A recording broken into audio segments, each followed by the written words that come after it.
ہمارے دیکھتے دیکھتے کھانے کی کتنی نئی ڈشیں سامنے آئیں۔ ایک گوشت کو لے لیں جس کو پکانے کے سینکڑوں طریقے ہیں، سبزیوں کو پکانے کے کئی طریقے ہیں، مختلف قسم کی ریسیپیز ہیں۔ یہی معاملات دیگر معاملات کے اندر بھی ہیں۔ اسی طرح ہماری رہائش ہے، رہائش کے اندر کیسے نئے سے نئے نقشے دن بدن دیکھنے میں آ رہے ہیں۔ اسی طرح آپ لباس کو دیکھیں، اس کے اندر کیسے کیسے جدید طریقے سامنے آتے ہیں۔ یہ سارا کچھ کہاں سے آیا؟ فقط اور فقط انسان کی سوچ سے۔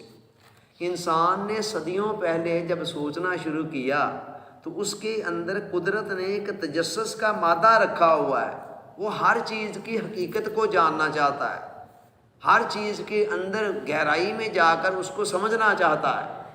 اسی مادے سے، اس تجسس کے مادے سے ہی ساری ترقیاں مارز وجود میں آئیں۔